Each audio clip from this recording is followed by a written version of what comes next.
حضرت اورنگزیب عالمگیر رحمۃ اللہ علیہ کے متعلق جتنی بھی گفتگو ہے، اس سے یہ ثابت کرنا مقصود نہیں ہے کہ وہ بالکل گناہوں سے مبرہ اور معصوم کوئی شخصیت تھی، لیکن اتنا ضرور ہے کہ ان کے متعلق جو غلط فہمیاں ہیں اور متعصب مورخین نے جو کچھ ان کے متعلق لکھا ہے وہ شخص ایسا نہیں تھا۔ مخالفت، علمی مخالفت، دلائل کی بنیاد پر مخالفت وہ ایک الگ چیز ہے، لیکن کسی شخص کی ذاتی زندگی کو تک کو معاف نہ کرنا اور اس کو بھی نشانہ بنا لینا، یہ صاف ظاہر کرتا ہے کہ لوگوں نے اس ہستی کے بارے میں کچھ انصاف سے کام نہیں لیا۔ عالمگیر رحمت اللہ علیہ عزم اور ثبات کی تصویر تھے اور دشمن کے مقابلے میں ڈٹے ہوئے چٹان کی مانند رہتے تھے، اور جو کچھ کام انہوں نے مسلمانوں کے لیے کیے ہیں، مسلمانوں کی فلاح و بہبود کے لیے، مسلمانوں کی حکمرانی کو بچانے اور باقی رکھنے کے لیے، اور اپنے زمانے کے جو سرکش عناصر تھے ان کے خلاف کام کرنے کے لیے، وہ اپنی مثال آپ ہیں۔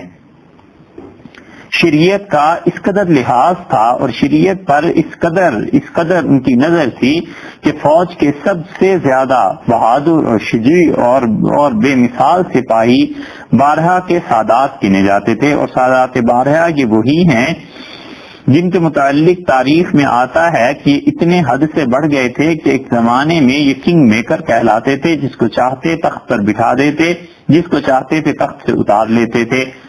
اور سادات بارہا ہمیشہ سے شجاعت اور بہادری میں بہت نیک نام بھی رہے، اور ان کی وجہ سے مغلوں نے کتنے ہی مارکے سر کیے، بڑے کام کے لوگ تھے، اور تیموریوں کے اکثر مارکے اور مملکت کو بڑھانا انہی کے سر بنتا ہے یہ سہرا۔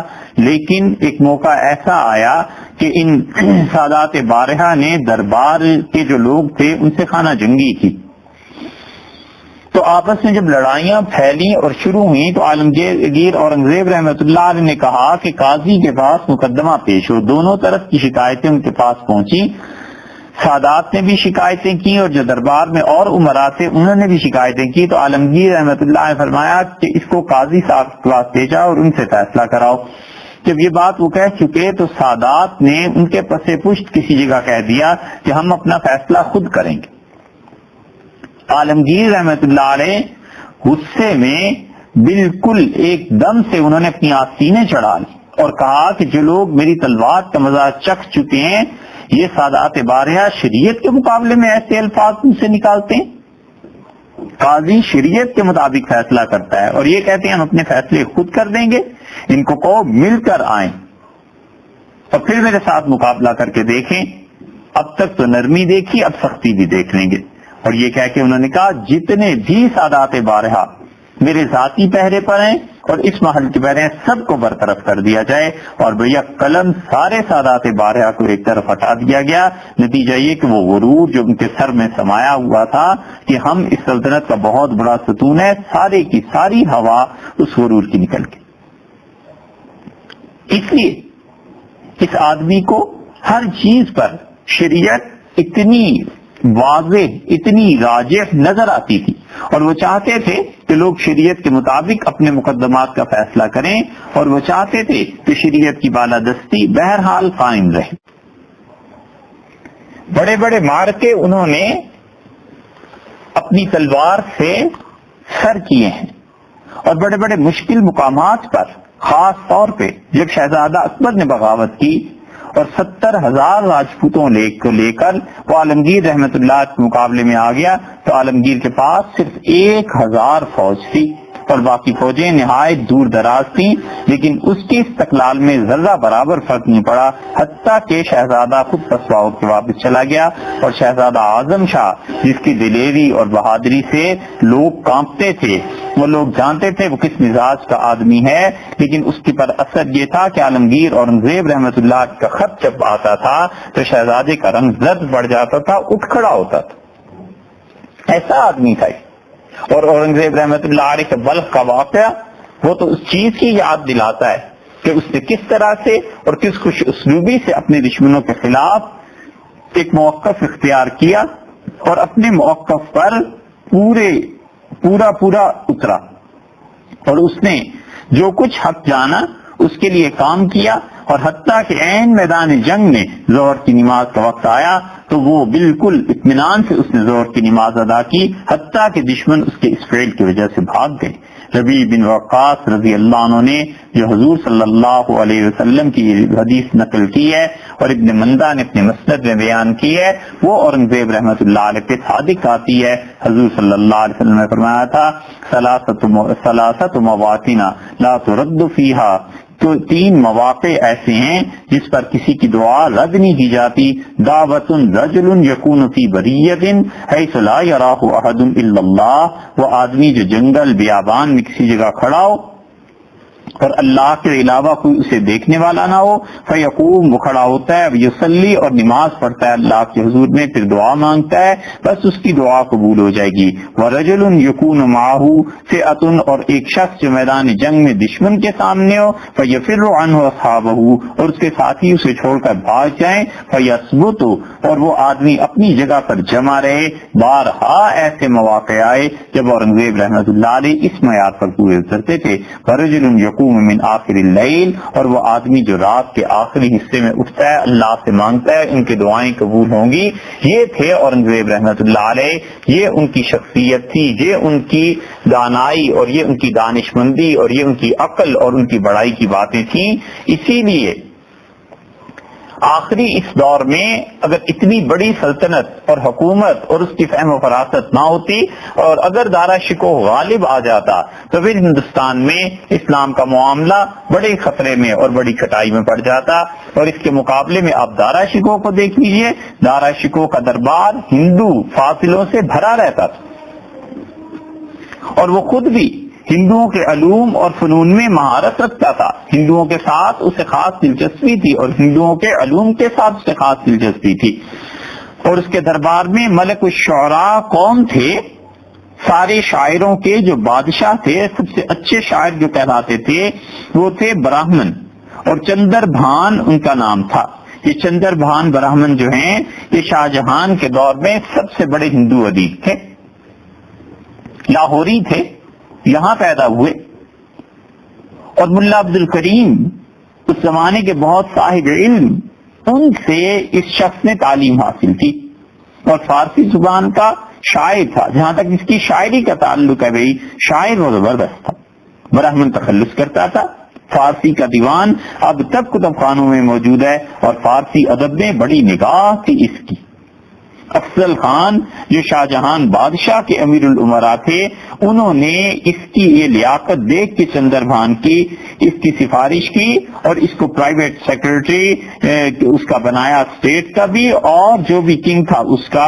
اور 1048 میں افضل خان نے وفات پائی تو یہ پھر دربار شاہی میں ان کی اور اثر و رسوخ بڑھا، اور یہاں تک کہ شاہ جہان نے شاہی تاریخ جو لکھوانی ہوتی تھی کہ روز آج کیا ہوا ہے، ان کو مقرر کیا۔ اور دربار شاہ جہانی کے وقائع نویس ہونے کی وجہ سے روزانہ 2 مرتبہ بادشاہ کے سامنے حاضر ہوتے تھے، حالات سن کر، حالات اور واقعات پڑھ کر سناتے تھے۔ 1055 میں چندر بھان نے 4 چمن براہمن لکھ کر نوروز کے موقع پہ سرہند میں شاہ جہان کی نظر گزرانی، اور اس کی لیاقت اور فارسی ادب میں اس کی مہارت دیکھ کے اسی وجہ سے شہزادہ دارا شکوہ نے اسے خاص طور پہ اپنے ساتھ رکھ لیا تھا اور اپنا میر منشی چیف سیکرٹری سے مقرر کر لیا۔ دارا شکوہ جب طواف ہوا ہے تو پھر یہ تنگ آ کے بنارس چلا گیا تھا، گوشہ گزین ہو گیا، اور 1073 ہجری میں وہیں اس کا انتقال ہوا۔ اور پھر اس کی جو رکعات ہیں، جو چیزیں ہیں، اب بھی آدمی جب انہیں پڑھتا ہے تو سر دھنتا ہے، فارسی واقعی اتنی زبردست ہے۔ مگر ہمیں تو دیکھنا یہ ہے کہ دارا شکوہ کے جو اتنا قریب رہتا تھا تو اس کا اثر کیا پڑنا چاہیے تھا، کیا ہونا چاہیے تھا۔ اس لیے عالمگیر رحمت اللہ علیہ ان کو وہ کیا کہتے، ان کو تو یہ لوگ سارے بہت ہی برے طریقے سے یاد کرتے ہیں۔ معاصر عالمگیری میں بعرض خداوند دین پرور رسید کے در صوبہ ٹھٹھا و ملتان خصوص بنارس برہمنان بطالت نشان در مزدارس مقرر بتدریس کتب باطلہ اشتغال دارن، اورنگزیب رحمت اللہ نے کہا ٹھٹھا جو سندھ میں آج پاکستان میں، ملتان، بنارس، ہر جگہ پر برہمنوں نے مسلمان بچوں کو خراب کتابیں پڑھانا شروع کر دی ہیں، اور ان سے ان کے عقیدے بگڑ جائیں گے. ان جماعت گمراہ نہیں آئند، یہ گمراہ جماعت کیا کیا چیزیں کر رہی ہے. تو اس لیے حکم دیا جاتا ہے کہ مدارس و معابد بھی دینان دستخوش انہدام سازند، جو براہمن مسلمان بچوں کو کافر بنا رہے ہیں ان سب کی یہ چیزیں توڑ دی جائیں. اس سے معلوم ہوتا ہے کہ ہندوستان بھر میں مدارس قائم تھے، اور تعلیمی پالیسی اورنگزیب رحمت اللہ علیہ کی تو یہ تھی. اور دوسری طرف آپ دیکھ لیجئے تو دارا شکو نے انہیں اپنے دربار میں جگہ دی ہوئی تھی. لالا جی داس، بابا لال گرو شاہ جہان کے زمانے میں جوگی تھے، اور دارا شکو ان سے مرید ہو گیا. تو لالا جی داس جو تھے یہ اصل میں بابا لالا گرو کے چیلے تھے. بابا 1014 ہجری میں پیدا ہوئے.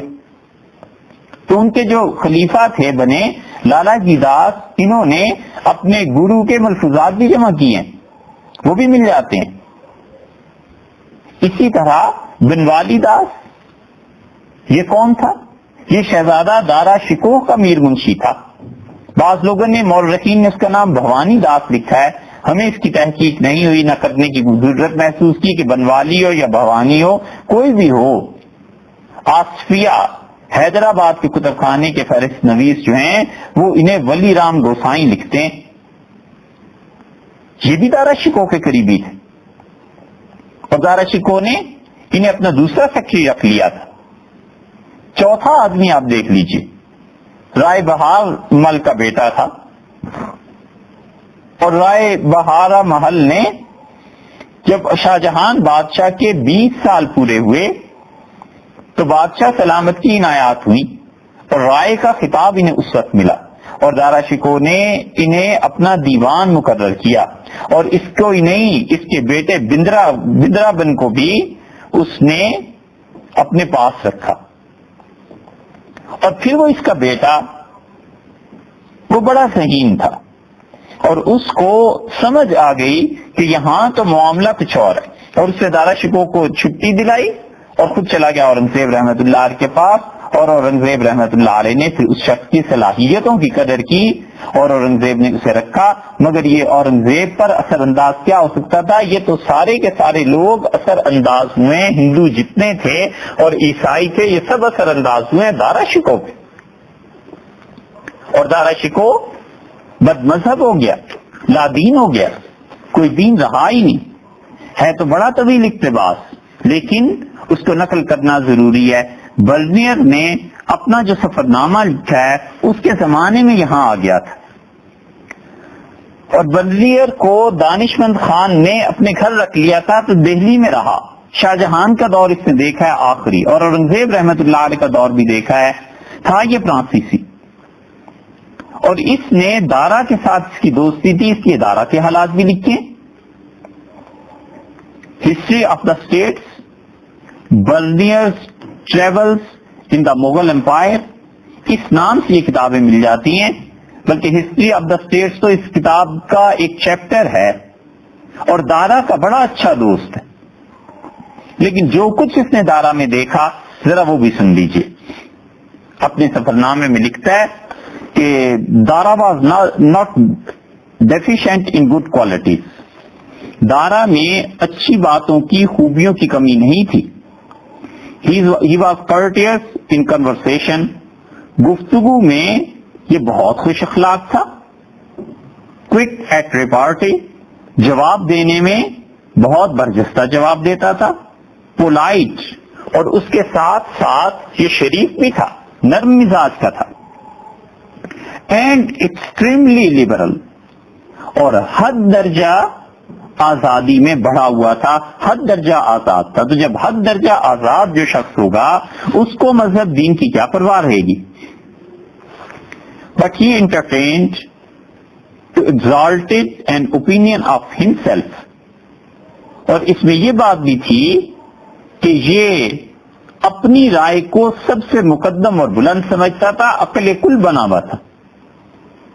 believed, اس پہ یہ یقین تھا, he could accomplish everything by the powers of his own mind, کہ اپنے دماغ سے سارے کام کر سکتا ہے, ہر کر سکتا ہے, and imagined, اور اس کا یہ خیال بھی تھا that there existed no man from whose counsel he could derive benefit, اور اس کا خیال یہ بھی تھا کہ کوئی ایسا شخص نہیں ہے جس کی عقل سے یہ بھی فائدہ اٹھا سکے. جو شخص ایسا خود سر ہو, اتنا متکبر ہو, اتنا مغرور ہو, بھلا وہ تیموریوں کی سلطنت کا وارث ہو سکتا ہے؟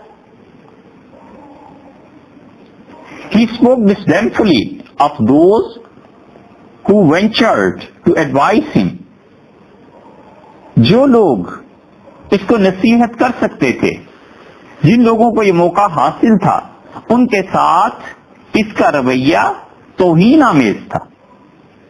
حقیر جانتا تھا لوگوں کو, نفرت کرتا تھا ان سے. ڈسڈینفلی کے یہ سارے معنی آتے ہیں, ڈکشنری اٹھا کر دیکھ لیں. And thus deterred his sincerest friends from disclosing the secret machinations of his brothers.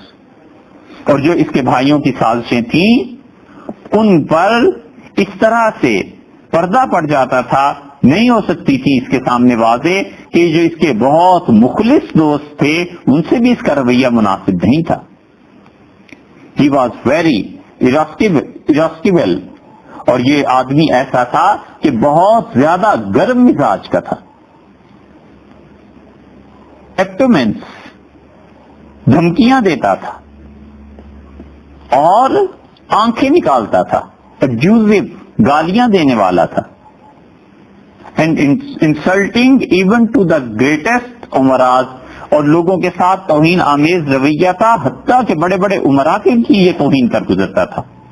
But his anger was seldom more than momentary, لیکن اس کا غصہ تھوڑی دیر کے لیے ہوتا تھا, مگر اتنے بڑے بڑے عمرا کے ساتھ جو توہین آمیز رویہ اور دھمکیاں دینا تھا, جس شہزادے کا یہ رویہ ہو وہ اس قابل تھا کہ مغلوں کی سلطنت سنبھالتا. بارن محمدن, حضور صلی اللہ علیہ وسلم کے دین پر پیدا ہوا تھا, اسلام پہ. He continued to join in the exercises of that religion, اور پھر اس دین کے مطابق بظاہر عمل بھی کرتا رہا. But although thus publicity professing his adherence to its faith, لیکن اس کے اندر جو کچھ چیز تھی وہ یہ تھا کہ یہ اس دین پر یعنی اپنے آپ کو ساتھ رکھنا چاہتا تھا, مگر اصل میں بات کیا تھی؟ دارا was in private gentile with gentile. اصل بات یہ کہ دارا اپنی نجی زندگی میں بے مذہبوں کے ساتھ بے مذہب تھا, اینڈ کرسچن ود کرسچن, اور عیسائیوں کے ساتھ عیسائی تھا. جو شخص اتنا سبک سر ہو, اتنا گرم مزاج ہو, اتنا متلبن مزاج ہو, اور دین کو یوں بدلتا رہے, اس کے متعلق کیا کہا جائے؟ یہ اورنگزیب رحمت اللہ علیہ کے مقابلے کی شخصیت ہے. He had constantly about him some of the pundits, کچھ پنڈت تھے جن کے ساتھ اس کا مسلسل رابطہ تھا. پنڈتوں کو اس نے اپنا مشیر, اپنا پیر, اپنا مرشد بنا رکھا تھا. اینڈ جینٹائل ڈاکٹرز, اور کچھ ڈاکٹر ایسے تھے جو بے مذہب ڈاکٹر تھے اور اس کے ساتھ رہتے تھے. بے مذہب ڈاکٹر وہ جو انگریز ڈاکٹر ہوتے تھے, یہودی اور عیسائی اس زمانے میں ڈاکٹر, اور اس زمانے میں توپ کے چلانے والے, اور یہ سب لوگ آ گئے تھے بر صغیر میں, اور آہستہ آہستہ ان کی صلاحیتوں سے مسلمانوں کو فائدہ پہنچنے لگا تھا. ایک فائدہ ماشاءاللہ دارا شکو نے بھی اٹھایا, اور وہ یہ کہ ان لامذہبوں کے ساتھ لامذہبی اختیار کر لی. On whom he best owed large pensions, ان لوگوں کی بڑی خدمتیں کرتا تھا, پیسے دیتا تھا. And from these it is thought, اور اس کی ان باتوں کی وجہ سے یہ سوچا جاتا ہے کہ he imbibed opinions in no wise accordant with the religion of the land, کہ یہ جو زمین کا مذہب تھا اسلام, اس کے ساتھ اس کی اتنا تعلق نہیں رہا تھا. But upon this subject I shall make a few observations, اور اسی بات پہ یہ مصنف کہتا ہے برنیئر کہ میں اپنے خیالات کا بھی اظہار کرنا چاہتا ہوں, کہنا چاہتا ہوں. when I treat of the religious worship of the Hindus and Gentiles. جب میں نے یہ دیکھا کہ ہندوؤں کے ساتھ اور اسی طرح یہ جو لامذہب ہیں ان کے ساتھ مل کر جو اس کے طریقے تھے، یا میں نے جب ان کی عبادات کو دیکھا، he had moreover for some time lent a willing ear to the suggestions of Reverend Father Buzzi. نہایت مشفق، نہایت محبت کرنے والا اس کا ایک رہنما پادری بزی جس کا نام تھا، اس کی باتوں پر دھیان کرتا تھا. اور بزی کون تھا؟ جیسو، وہ عیسائیوں کا ایک فرقہ ہے جیسو، اس سے تعلق رکھتا تھا. تو پنڈت پیر و مرشد ٹھہرے. اور willing ear to the suggestions of reverend, یہ بڑے ہوش سے نصیحت کی باتیں بڑی خواہش مندی سے سنا کرتا تھا عیسائی سے، بزی سے. In the truth and property of which he began to acquiesce. There are persons, however, who say that Dara was in reality destitute of all religion. اسی وجہ سے بعض لوگوں نے یہ کہا کہ دارا جو ہے وہ تو در حقیقت ان برے حالات میں تھا، مذہب کے بارے میں اس کا رویہ مناسب نہیں تھا. اور یہ جو چیزیں ہیں ہوتے ہوتے اسے یہاں تک لے گئیں کہ وہ کرسچن کے ساتھ کرسچن رہتا تھا، عیسائیوں کے ساتھ عیسائی رہتا تھا، اور اس کے ساتھ ساتھ جو لامذہب تھے ان کے ساتھ لامذہب رہتا تھا. سیاسی چالیں تھی. اسی لیے یہ آگے چل کے لکھتا ہے کہ دارا جو تھا، اس کی غلطیوں میں سے ایک غلطی یہ تھی کہ اس نے اسلام کو خیر آباد کہہ دیا. اور کہتا ہے that the reason assigned by Aurangzeb for causing him to be beheaded was، اور اورنگزیب رحمت اللہ علیہ نے جو اسے کیفر کردار تک پہنچایا، اس کا سر کاٹا اور اس کو موت کی سزا دی، تو وجہ اس کی یہ تھی that he had turned کافر، کہ یہ کافر ہو گیا تھا. that is to say an infidel، یا تو یہ کہا جائے کہ یہ جو تھا ملحد ہو گیا تھا، وداؤٹ ریلیجن، کوئی مذہب اس کا باقی نہیں رہا تھا. اور اڈولیٹر، اور یہ کیا ہو گیا تھا؟ بت پرست ہو گیا تھا. تو جو شخص بتوں کی عبادت کرنے لگ جائے، ملحد ہو جائے، اورنگزیب رحمت اللہ علیہ نے اپنے پاس سے قتل نہیں کیا. انہوں نے یہ ساری صورتحال اس وقت کے علماء کے سامنے رکھی اور انہوں نے کہا کہ آپ لوگ فتویٰ دیں. حتیٰ کہ اورنگزیب نے اس کی ہمشیرہ کو بلایا اور اپنی بہن کو، اور کہا کہ آپ بتائیے اس میں کوئی جھوٹ ہے. اس خاتون نے بھی گواہی دی کہ یہی ساری باتیں ہیں اور یہ آدمی ایسا ہو گیا ہے. یہی برزنیر لکھتا ہے کہ جب مرنے لگا، پھانسی چڑھانے لگے، تو کہنے لگا محمد صلی اللہ علیہ وسلم نے مجھے قتل کروا دیا اس کی شریعت نے، اور عیسیٰ علیہ الصلوۃ والسلام ہوتے تو مجھے بچا لیتے، کیونکہ وہ رحمت کے پیغمبر تھے. جس شخص کی یہ حالت ہو اس کے متعلق یہ کہا جائے کہ وہ آدمی ہندوستان میں سنبھال لیتا دین کو، مغلوں کی سلطنت کو، وہ تو اس سارے سینیریو میں آپ دیکھیں کہ اسلام کہاں رہتا، مسلمان کہاں رہتے. عالمگیر رحمت اللہ علیہ کچھ بھی تھے، اس اللہ کے بندے نے مسلمانوں کو سنبھال لیا. اور وہ جو فتنے ایک مدت کے بعد آئے بر صغیر میں، اگر یہ شخص نہ ہوتا تو ان فتنوں کی آماج گاہ ہندوستان کب کا بن چکا ہوتا. اور بظاہر اللہ ہی ہے جس نے رکھا ہے، وگرنہ یہاں پر اللہ کا نام لینے والے لوگ نہ رہتے. اسی لیے علامہ اقبال نے لکھا ہے، اور وہ کہتے ہیں سید احمد شہید رحمت اللہ علیہ اور اورنگزیب رحمت اللہ علیہ کے متعلق کہ اگر یہ لوگ اس وقت نہ ہوتے تو ہندوستان میں دین کا باقی رہنا دشوار تھا. اور خاص طور پہ حضرت سید صاحب رحمت اللہ علیہ نہ ہوتے تو مسلمانوں میں جہالت کی وجہ سے جو رسومات جڑ پکڑ گئی تھی وہ ان کا علاج نہ ہو سکتا. پھر اس درویش کا جو بادشاہوں کی صف میں شامل تھا، وصیت نامہ دیکھیے اورنگزیب کا کیا ہے. کئی شکیں اس کی لکھی ہیں، فارسی میں پڑھیں تو دیر ہو جائے گی، لیکن آپ شکیں دیکھیے، کہتے ہیں کہ پہلی شک یہاں سے شروع کی ہے، اور وفات سے پہلے جو وصیت نامہ کھولا گیا ہے اس میں یہی لکھوایا ہوا تھا کہ مذہب سے غافل، یہ گناہگار، اس کے پاس جو کپڑے ہیں اور دری ہے ان کو صدقہ کر کے اور پھر اس آدمی کو قبر میں اتارنا، اور اتنے گناہوں میں ڈوبا ہوا ہوں کہ گناہوں کے اس سمندر کی تہ نہیں ملتی، اور عافیت حاصل کرنے کا اللہ سے اور کوئی طریقہ نہیں سوائے اس کے کہ اس کے عفو اور اس کے کرم اور اس کی رحمت کے دروازے میں داخل ہو جاؤ۔ اور اس کام کو انجام دینے کے لیے میرے عزیز بیٹے محمد اعظم کے پاس جو چیزیں انہیں حاصل کر لیا جائے۔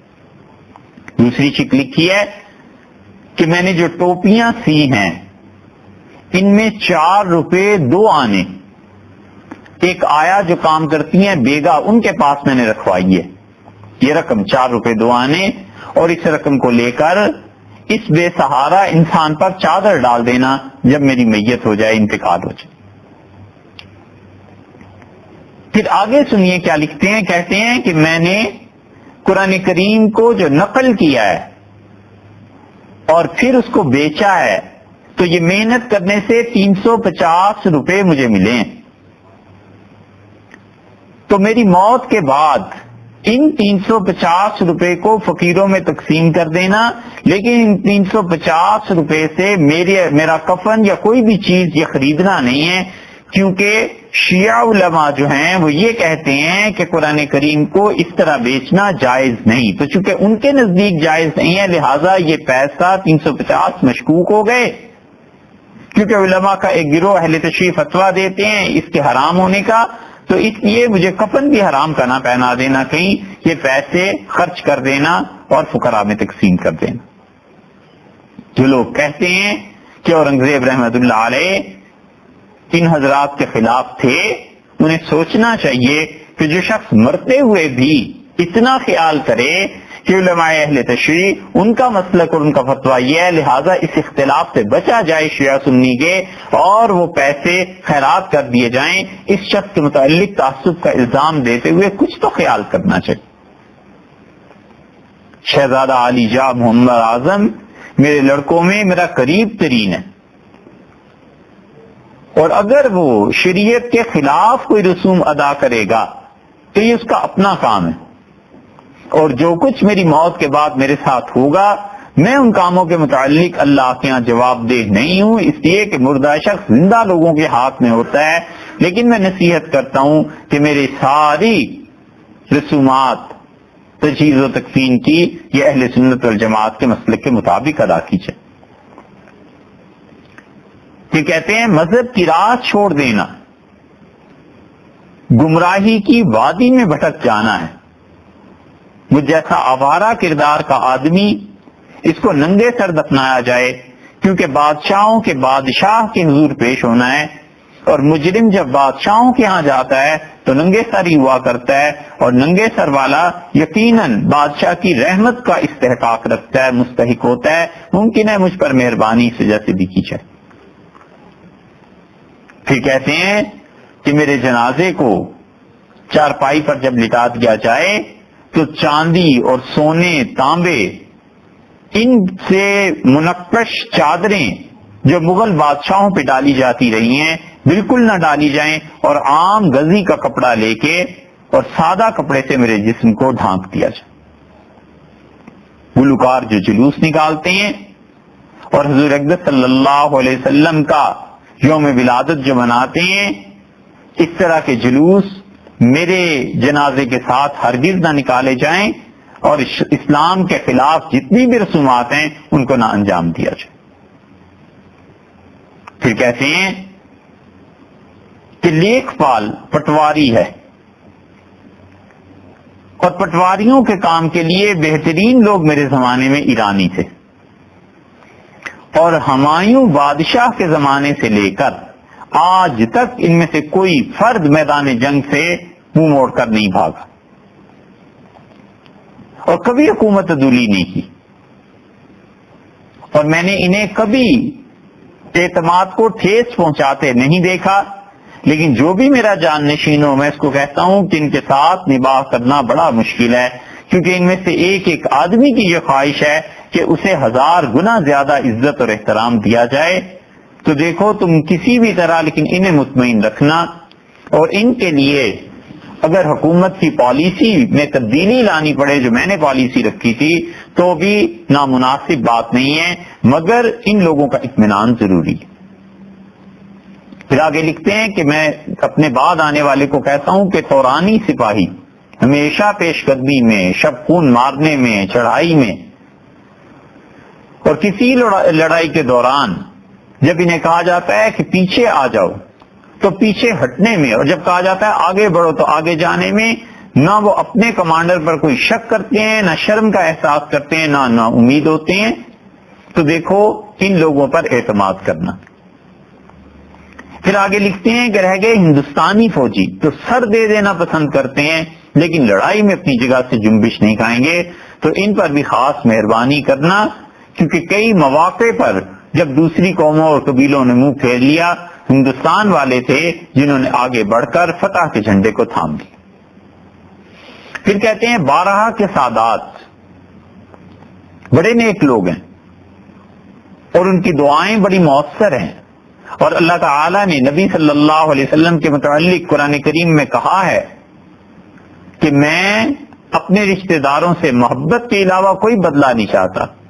تو اس لیے میرے بعد آنے والا سمجھے کہ اہل بیت سے محبت کرنے کا مطلب یہ ہے کہ حضور صلی اللہ علیہ وسلم نے جو کام ہمارے لیے اسلام کے لیے اپنی زندگی میں کیے تھے، ہم آج ان کی اولاد کے ساتھ نیکی کر کے اپنی طرف سے وہ نذرانہ پیش کرتے ہیں ان کے حضور. تو دیکھو سادات کے احترام میں کبھی کسر نہ کرنا، اور سادات کا احترام اس سے دنیا اور آخرت دونوں میں نفع ہوتا ہے. ہاں لیکن 12 کے سادات سے حکومت کے معاملات میں بہت چوکنے رہنا، اور ان کی عزت اور احترام اور ان سے محبت کے باوجود جو عہدے میں نے ان کے مقرر کر دیے اس سے مت بڑھاؤ، وگرنہ یہ لوگ حکومت میں ایسے شریک ہو جائیں گے کہ وقت آ جائے گا جب یہ کہیں گے کہ یہی حکمران یہاں بن جائے. اور اگر حکومت کی ذرا سی لگام بھی تم نے سادات 12 کے ہاتھ میں دے دی تو انجام کار تمہیں ذلیل ہونا پڑے گا.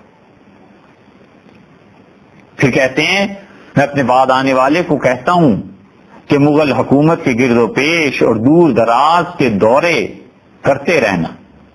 بادشاہ ایک وقت پر رکتا ہے تو بظاہر وہ آرام کی زندگی بسر کر رہا ہوتا ہے، لیکن انجام کار ایک وقت اس کا رکنا ہزارہا مصیبتیں پیدا کر دیتا ہے. اور پانی اور بادشاہ اگر ایک جگہ رکے رہیں گے تو خراب ہو جائیں گے. پھر کہتے ہیں اپنے بیٹوں پر اعتماد نہ کرنا، اور اپنی زندگی میں بیٹوں کے اور اپنے درمیان مناسب فاصلہ رکھنا. بالکل دوستوں کی طرح گھل مل جانا مناسب نہیں. اور اگر والد حکمران وقت شاہجہان بادشاہ نے دارا شکوہ کے ساتھ دوستوں جیسا رویہ نہ اپنا لیا ہوتا تو حکومت کے معاملات اس درجہ کبھی بھی خراب نہ ہوتے. بادشاہ کا قول اور اس کا وعدہ اس کے بڑے معانی نکلتے ہیں، اور ہمیشہ اپنے وعدے اور قول کو کرتے ہوئے خیال کرنا اور پورے کرتے ہوئے بھی، اور اس نقطے کو ہمیشہ خاص طور پر خیال میں رکھنا. مملکت کے حالات سے اچھی طرح باخبر رہنا حکمرانی کی بنیاد ہے. ایک لمحے کی غفلت برسوں کی ذلت کا باعث بن جاتی ہے. میں نے اپنے دور میں شیواجی کے متعلق غفلت سے کام لیا اور وہ بدوقت چھوٹ کر بھاگ گیا، اور اس کا نتیجہ یہ نکلا کہ مجھے زندگی کے آخری لمحات تک مرہٹوں کے خلاف سخت جدوجہد کرنی پڑی ہے. اس ایک لمحے کی غفلت کا نتیجہ میں نے کئی سال بھگتا. پھر کہتے ہیں کہ بادشاہ کو نرمی اور سختی کے درمیان رہنا چاہیے، اور اگر کوئی ایک چیز بھی بڑھ جائے، خواہ وہ نرمی ہو یا سختی، تخت اور تاج سب کی بربادی ہو جاتی ہے. نرمی زیادہ ہونے پہ لوگ تمہیں اپنے برابر کا سمجھنے لگتے ہیں اور ایسے سمجھتے ہیں کہ جیسے ہمارا یار دوست ہے، اور اگر سختی میں اضافہ ہو جائے تو لوگ خوفزدہ ہو کر دور بھاگنے لگتے ہیں. اور اس کی مثال اگر تم نے دیکھنی ہو تو میرے چچا الغ بیگ کو دیکھنا. وہ ہمارے والد شاہ جہان بادشاہ کے ساتھ تھے اور بڑے قابل اور بہت سی خوبیوں کے مالک تھے، مگر خون بہانے میں اتنے بے جھجک تھے کہ بلا تعمل معمولی سزاؤں پر سر اڑوا دیتے تھے. ان کے بیٹے میرے چچا زاد بھائی عبداللطیف نے انہیں قید کر لیا اور نہاون قلعے میں بھیج دیا. راستے میں جب فوج انہیں لے جا رہی تھی تو انہوں نے ایک آدمی سے کہا کہ میرا بھائی بڑا شاہ جہان بادشاہ اور میں شاہی خاندان سے، لیکن آج میری طاقت اور اقتدار ختم ہو رہا ہے، اس کا کیا سبب ہے؟ تو جو کمانڈر متعین تھا اس نے جواب دیا اور اس نے کہا کہ یہ بے دریغی سے خون بہانا جس کی وجہ سے لوگ تم سے دور ہو گئے اور تمہیں صحیح صورتحال کا اندازہ نہیں ہو سکا. تو یہ مثال ہے کہ اگر تم حد سے زیادہ سختی کرو گے تو حکومت تباہ ہو جائے گی. اور پھر میرے جد امجد ہمایوں بادشاہ کو دیکھو، انہوں نے معاف کرنے میں، درگزر کرنے میں، نرمی میں اس حد تک اپنا رویہ رکھا جو نامناسب ہو گیا. صوبہ بنگال میں شیر شاہ سوری کے قابل اعتراض حرکات و سکنات بار بار ان تک پہنچاتی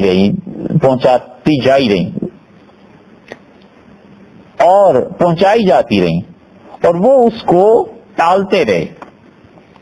اور آخر پہ بھی یہ کیا کہ شیر شاہ سوری کے والد حسن کو بلا کر کہا کہ تم اپنے بیٹوں کے کرتوت سنتے ہو اور اس بیٹے کو روکنے کے لیے کچھ نہیں لکھتے. اور حسن نے ہمارے جد امجد ہمایوں بادشاہ کو جواب دیا کہ میرا بیٹا شیر شاہ بہت حد سے بڑھ رہا ہے اور اس کا کام اب لکھنے اور سمجھانے سے نہیں ہوگا، کیفیت حد سے بڑھ گئی ہے. اور میری سمجھ میں یہ نہیں آتا کہ حضور والا جو بار بار نظر انداز کر رہے ہیں اور میرے بیٹے کے بارے میں نرمی اختیار کر رہے ہیں تو اس کا انجام کیا نکلے گا. سو دیکھو اس حد سے بڑی ہوئی نرمی کا انجام یہ نکلا کہ وہ اپنی بادشاہت سے محروم ہوئے اور ایران چلے گئے. تو جو بادشاہ حد سے زیادہ نرم ہو اور جو بادشاہ حد سے زیادہ سخت ہو، دونوں تخت اور تاج کھو بیٹھتے ہیں، درمیان کا رویہ مناسب.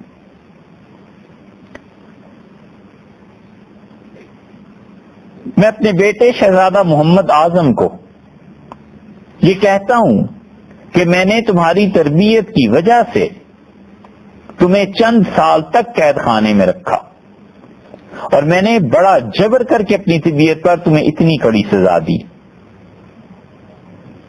کیونکہ تمہارے چال چلن بہت زیادہ خراب ہو گیا تھا.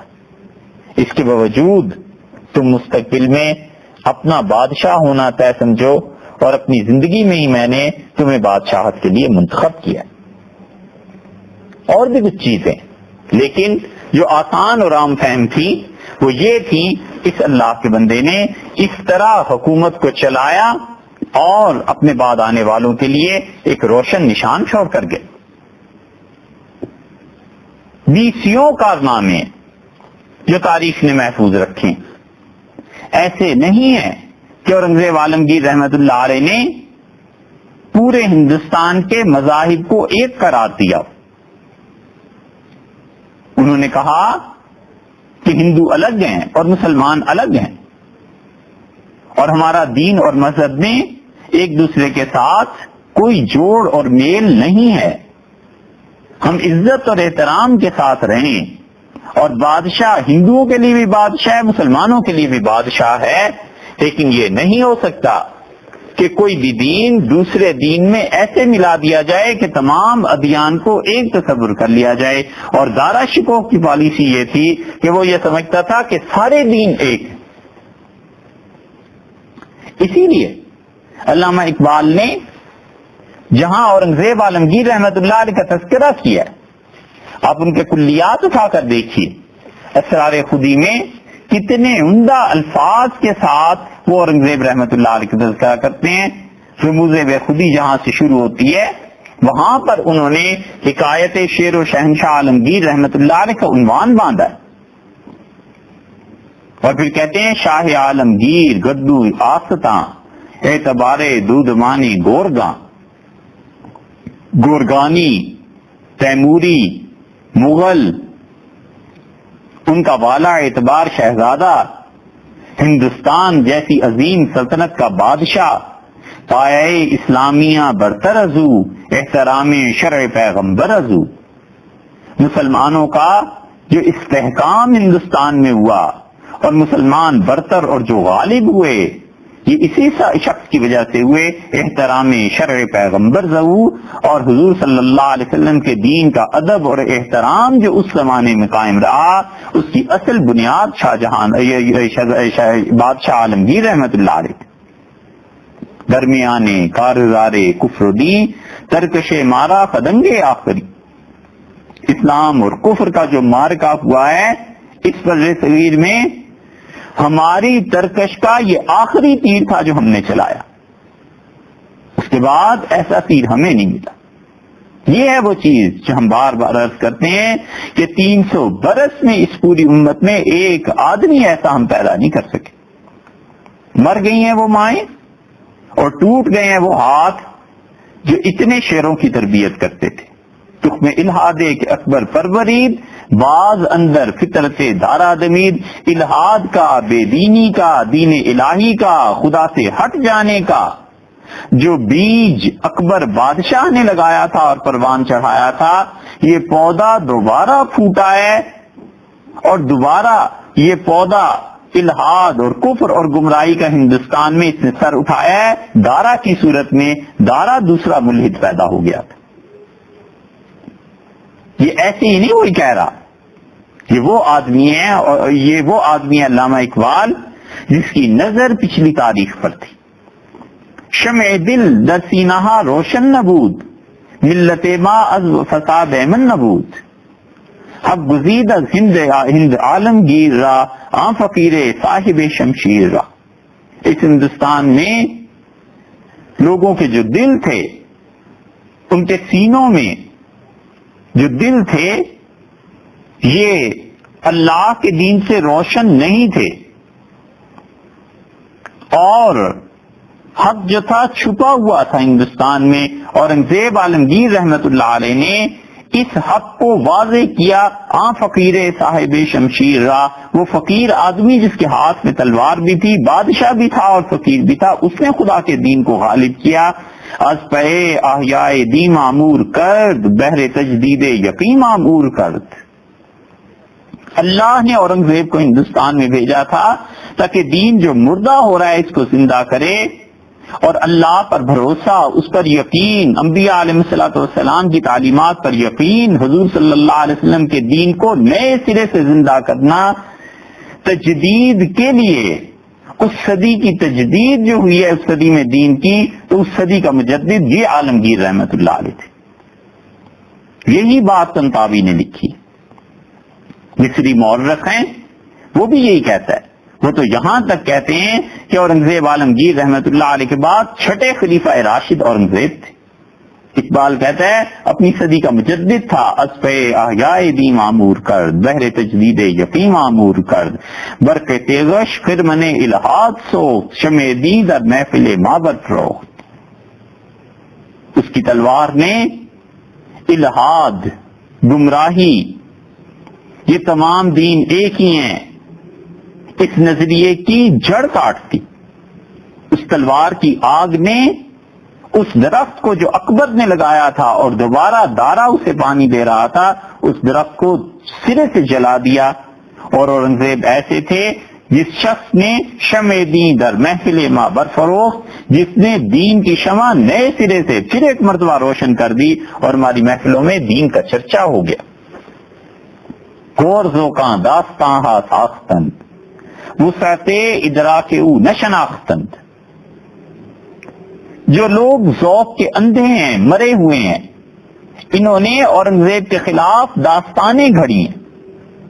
یہی وہ چیز ہے جس کی وجہ سے ہمیں کئی نشستیں اس موضوع پر لگانی پڑی تاکہ لوگوں کو پتا چلے کہ اندھے تھے جو اورنگزیب رحمت اللہ علیہ ان کی شخصیت کو داغدار کرنے پر لگے ہوئے تھے، اور یا اندھے نہیں تھے تو جان بوجھ کر یہ حرکتیں کرتے رہے. وسعت ادراک او نہ شناختن، اقبال کہتے ہیں جس سطح پر پہنچ کر اورنگزیب سوچتا تھا ان مورخین کی سمجھ میں وہ بات آ ہی نہیں سکتی. یہ ہمیشہ ہوا ہے کہ جو شخص اپنے زمانے کے لوگوں سے بلند سطح پر پیدا ہوتا ہے اور اپنے معاصرین سے بڑا دماغ رکھتا ہے، اسے زندگی میں دو داغ دیکھنے پڑتے ہیں اور موت تک وہ داغ اس کے چہرے اور اس کی پیشانی پہ لگے رہتے ہیں. یا تو وہ یہ دیکھتا ہے کہ وہ تنہا ہو جاتا ہے، جو وہ کام کرنا چاہتا ہے چونکہ لوگوں کی عقلیں اتنی نہیں ہوتی اس لیے لوگ اس کے ساتھ چلنے کو تیار نہیں ہوتے. جتنی بلند ہمت اور اس کے مطابق اتنی قربانی وہ دیتا ہے یا طلب کرتا ہے، زمانہ اس کی طلب کو پے نہیں کر سکتا. لوگ اس درجے تک پہنچنا تو درکنار، لوگ سوچ نہیں سکتے جو کچھ وہ سوچتا ہے، اس لیے وہ تنہا رہ جاتا ہے اور یہ تنہائی کا داغ اس کے ساتھ چلا جاتا ہے. اور یہ پھر دوسری صورت پیش آتی ہے، اور دوسری صورت یہ کہ وہ لوگوں کو جمع کر لیتا ہے، دوست مل جاتے ہیں، پارٹی بن جاتی ہے، اور کچھ ہی دنوں کے بعد لوگ کہتے ہیں کہ اس آدمی کے نیچے رہ کے کیوں کام کریں. شیطان انہیں کہتا ہے اسی پارٹی میں دو ٹکڑے بنا لو. اور وہ یہ نہیں جانتے کہ یہ شخص جو کچھ کر رہا ہے یہ تو فطرتاً پیدائشی طور پر اتنا ذہین اور اتنا بڑا دماغ لے کے آیا ہے، اور آج جو ہم سے اس سے الگ ہونے کا فیصلہ کر رہے ہیں ہم نے تو اسی کو دیکھ کر سیکھا ہے، ہم اس کے ذہن تک تو نہیں پہنچ گئے، ہم تو صرف اس کے عمل کو دیکھ کر اپنی راہ الگ کر رہے ہیں. اور نتیجہ یہ نکلتا ہے کہ 10 سال بعد 20 سال بعد کچھ عرصے کے بعد وہ جو الگ ہوئے ہوتے ہیں وہ حسرت اور ندامت سے اپنی انگلیاں دانتوں میں کاٹتے ہیں، مگر وقت کسی کا ساتھ نہیں دیتا. یہ وہ فلسفہ ہے جو اقبال نے بیان کیا. اور زوکاں داستاں ساختن وسعت ادراک او نہ شناختن.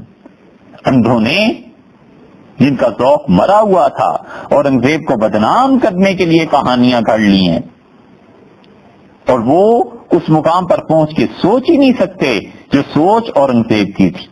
شولائے توحیدرا پروانہ بود کیوں براہیم مندری بتخانہ بود. وہ اللہ کی توحید کا جو شعلہ تھا اسلام میں اب بھی ہے، اس کا پروانہ تھا اورنگزیب، اور خدا کی توحید، خدا کی وحدانیت اور اللہ کے ایک ہونے کا دعویٰ اور نعرہ اس زمین پر سر بلند کرتا رہا جہاں ہر طرف بتوں کی پرستش اور ان کی عبادت ہو رہی تھی. کیوں براہی مندری بتخانہ بود. جس طرح سیدنا ابراہیم علیہ السلام اپنے دور میں اکیلے تھے اور چاروں طرف بت خانہ تھا، اورنگزیب اپنے دور میں اکیلا تھا اور چاروں طرف ہندو بت پرستی میں مبتلا تھا. کس سے تشبیہ دی ہے یہ جا کر در صفِ شہنشاہ یکتاستے فقر او از تربتش پیداستے. بادشاہوں کی صف میں اکیلا تنے تنہا ایک فقیر یہ نظر آتا ہے.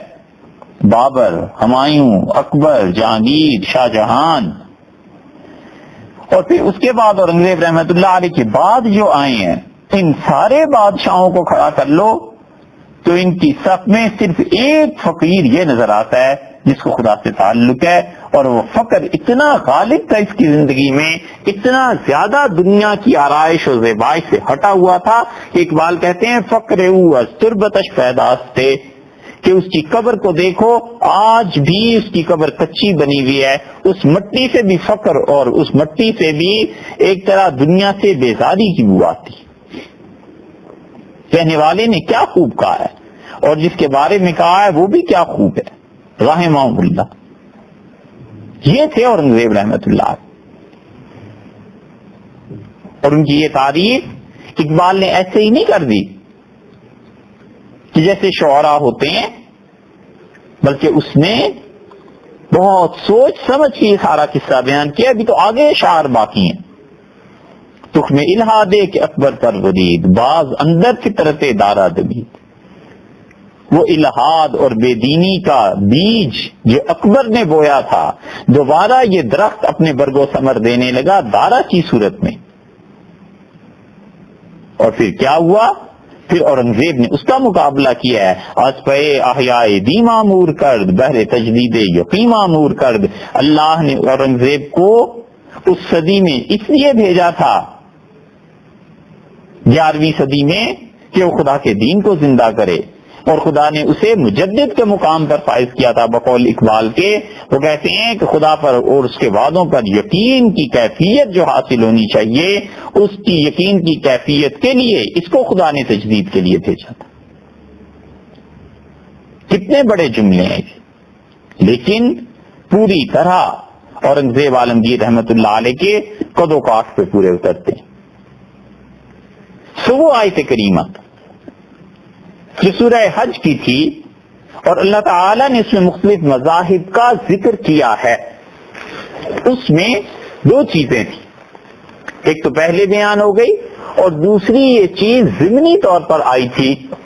اور اس میں ضمنی طور پر تاریخ کا یہ تذکرہ ضروری اس لیے تھا کہ بہت سے لوگوں کا یہ گمان ہے اور وہ سمجھتے ہیں کہ قرآن کریم کی یہ آیات تمام ادیان کو ایک ہی دین قرار دیتی ہیں، حالانکہ یہ نہیں ہو سکتا. اللہ کا دین ایک الگ چیز ہے. یہ کبھی بھی نہیں ہو سکتا کہ ہم یہ کہیں کہ دنیا بھر کی تہذیب ایک ہی ہو جائے گی.